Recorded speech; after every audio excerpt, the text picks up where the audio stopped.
Welcome to Retrobot, the YouTube channel where we feed a friendly space robot a diet of pure nostalgia.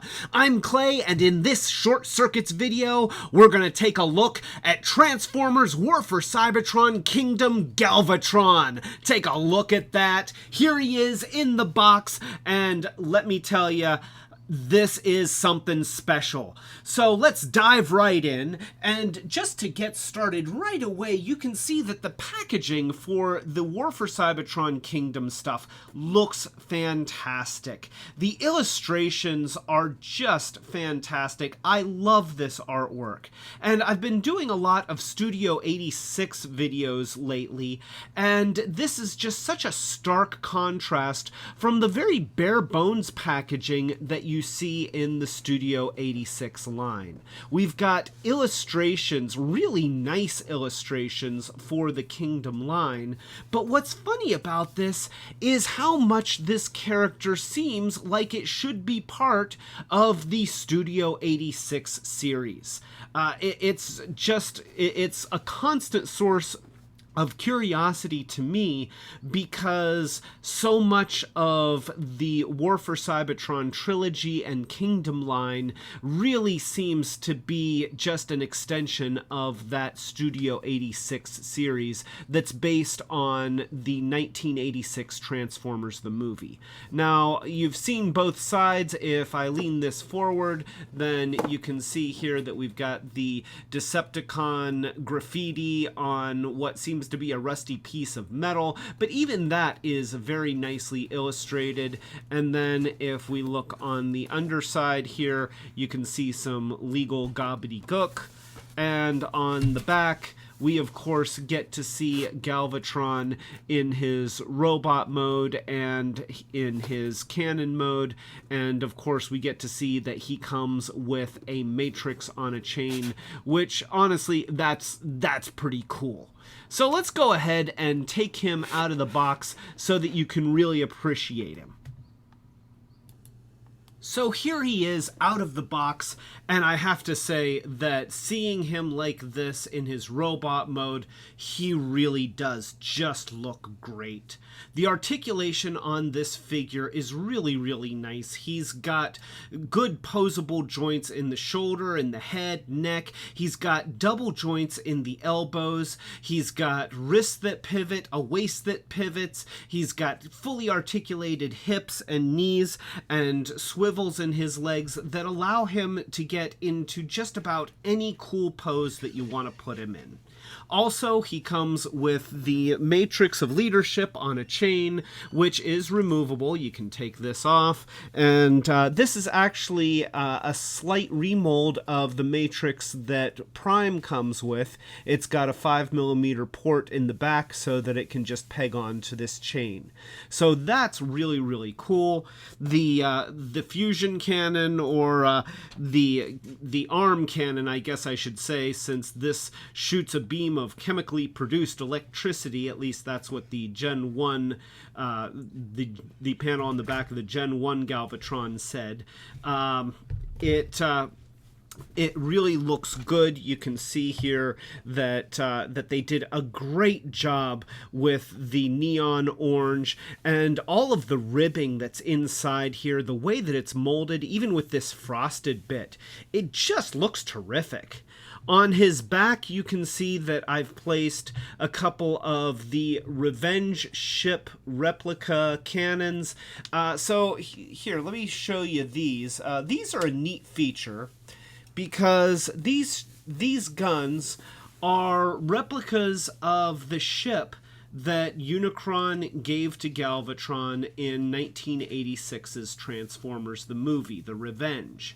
Now, of course, these are scaled so that he can hold them as guns, and they just go onto his fists like this, if you can get them in. There we go. So he can hold these as guns, and he can dual wield here. Let's twist that around. So there we go. And so now he's got these as a couple guns, but I will say that because of the placement of the 5mm post, it's really hard to use these guns anywhere else. They don't really peg in well on his shoulders or on his arms. I mean, yeah, you can get them in, but they don't do anything cool. You know, they have to be at really odd angles just to be able to stick on there, which is why I appreciate that they've got this little slot here and these little tabs on the back that allow you to use those as weapon storage, and you can just peg them in like this.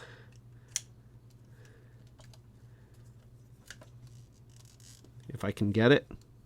There we go. And then you can put the other one just right next to it like that, or you can flip them over like this. They will tab in either way and work just fine. So that's a nice thing to do with those. Honestly, he doesn't really need them. He's got a big arm cannon, having a couple of revenge ships that he can use as handheld guns seems redundant at this point. But that is a nice add-on, and once again, it really blurs the line between a Kingdom figure and a Studio 86 figure. You know, this is obviously a callback to the movie. His whole look is just dead nuts Transformers the movie. Why he's packaged for Kingdom, I honestly couldn't tell you, because he is so much Studio 86. He's also got, because of his transform, his legs have this extra joint inside here, which means that if you want to put him into a dynamic stance with his legs spread out, in addition to the ankle joint, which is a hallmark of the Transformers War for Cybertron series toys, then here, take a look. You can get him to plant his feet squarely, and it works really well. It actually gives him a little bit of an anime look that, personally, I really like. Another noteworthy thing about Galvatron is that because he's got 5mm posts here and here, or at least receptacles for 5mm posts here and here, that means that you can place the cannon on either his bicep or his forearm, depending on your preference, which is kind of cool, because sometimes I kind of like him to be able to just lift his forearm a little bit and blow a guy away, rather than having to do the whole type thing. So transforming him, I have to say, transforming him is an interesting process. In fact, honestly, Galvatron has probably the most interesting transform sequence of any of the modern mainline toys. So to start out, what we're going to do is we're going to take this little tab on the back, and we're just going to put it back like that. And then we're also going to pull this whole thing back, and you can see that there's a couple hinges here, and this will want to move, but it comes back like that. We're also going to take these little tabs from the back of his legs, and we're going to fold them out to the sides here, and out to the sides there, and just get those out of the way. We also have to flip in the heels, just like that. And then we're going to take the legs and we're going to go down like this, and we're going to pull this little piece right here out to go next to the foot here. You see how it's kind of making a right angle with the foot. So let's do that on the other side. We're going to pivot this down and then pivot that out and square that up. And now at this point, we can twist the legs at the thighs, just like this, and we can put the leg halves together, and we'll just match everything up. So we're going to match that up and just kind of click it all together, just like that.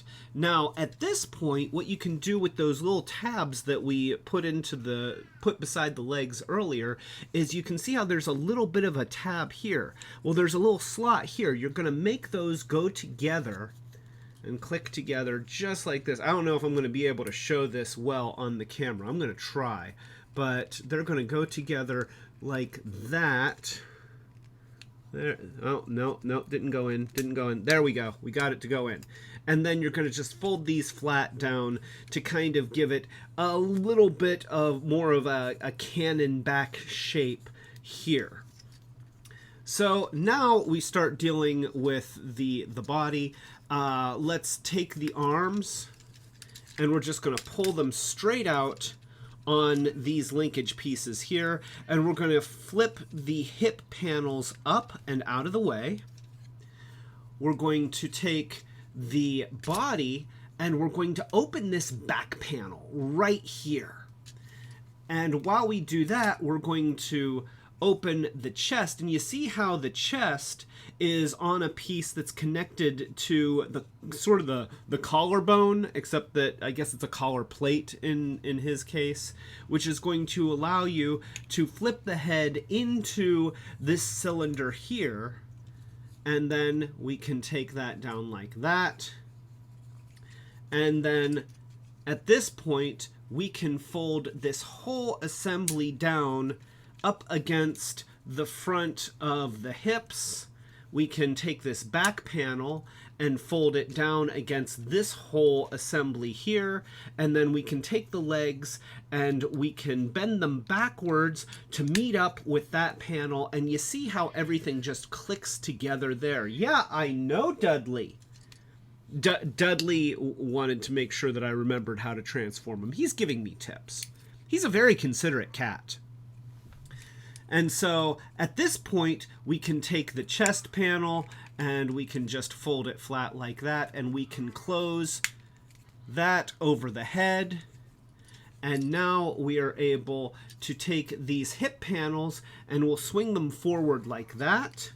And I'm just going to show this one. We're going to swing it forward. You see how it does this and this. So we're going to swing it forward like that and just get those now once again up out of the way. But they're actually pretty important.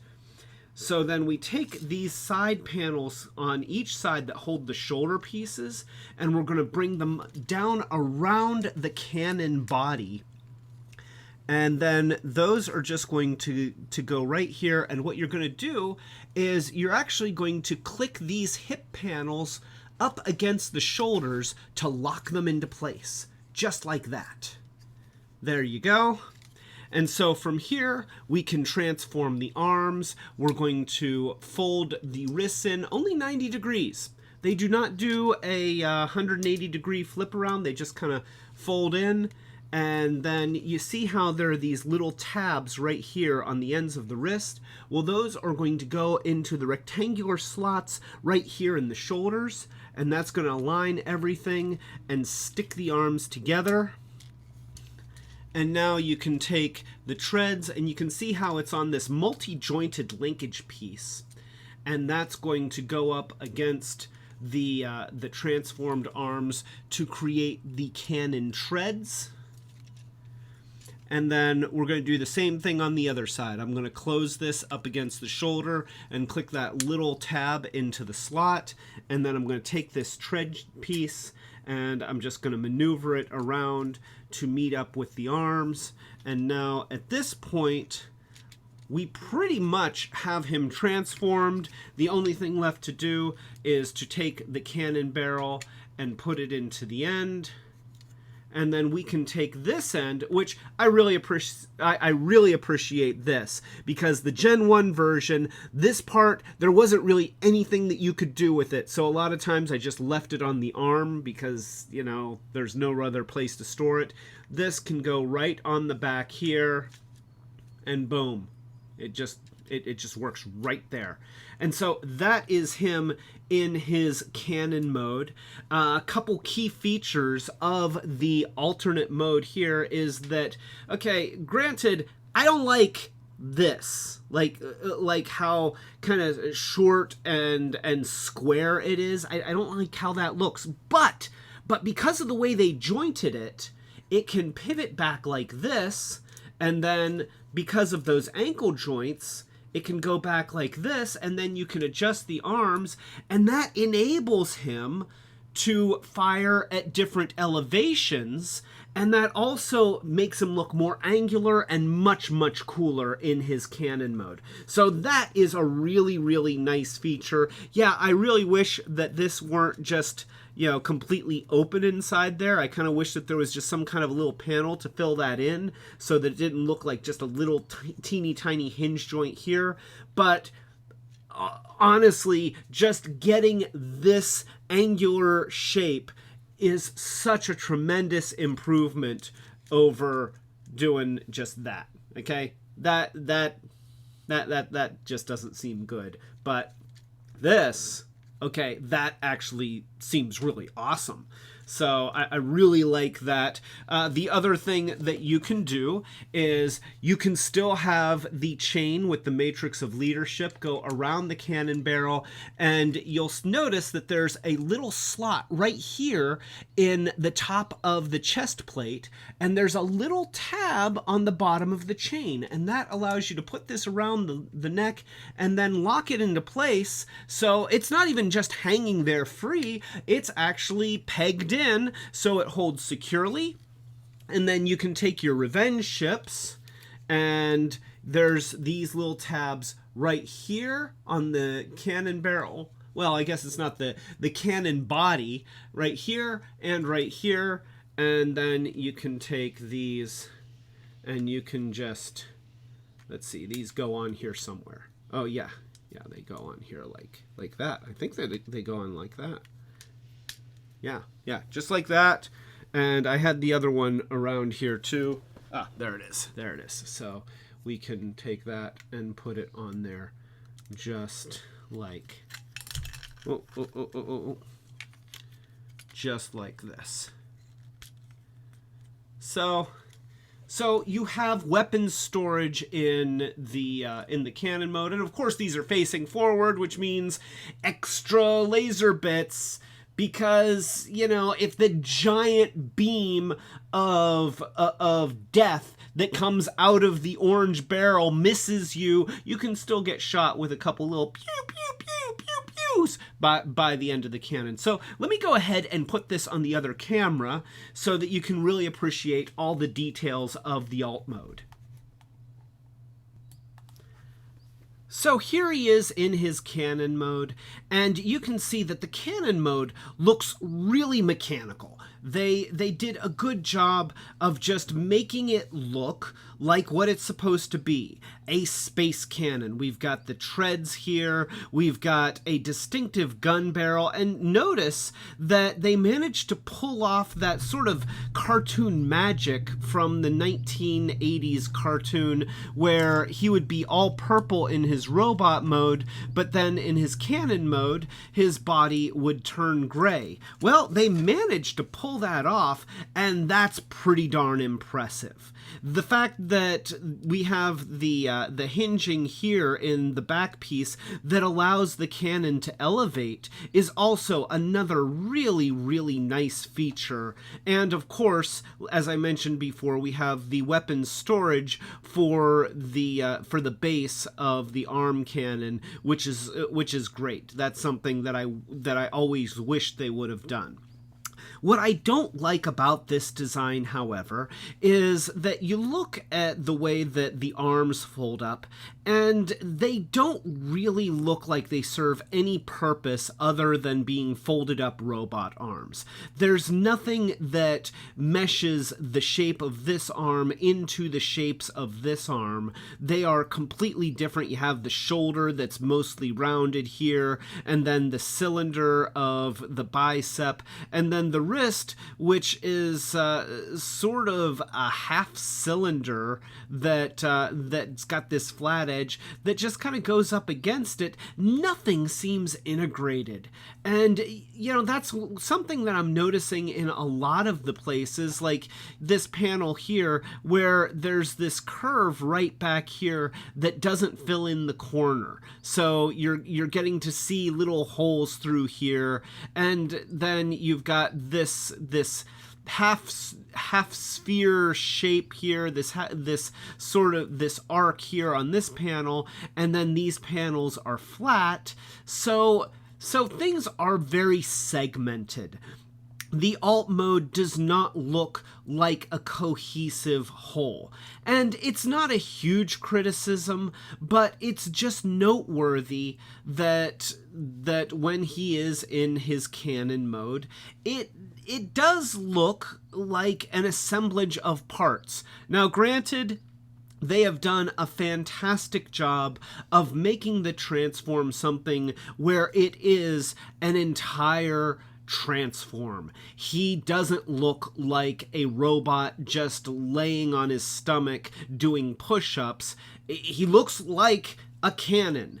It's a weird assembly of parts cannon, but he absolutely does look like a cannon, and so I would say that all of the things that they accomplished with this design vastly outweigh the minor criticisms that I have about the way that some of these parts fit together, because they all lock into place really nicely. The engineering is tight, and the cannon, well, the whole transform is so imaginative and so dynamically different from anything that we've ever seen before in an attempt for a Galvatron that I have to respect it. So yeah, I will call out these little design choices of the arms not really disguising themselves, or the panels here not really meeting up with the other pieces that they interact with. But overall, it is a truly impressive transform. And once again, it's Transformers War for Cybertron Kingdom, but I mean, come on. This is the only thing that's keeping it from being Studio 86 is that it needs a cardboard diorama. So, you know, that's...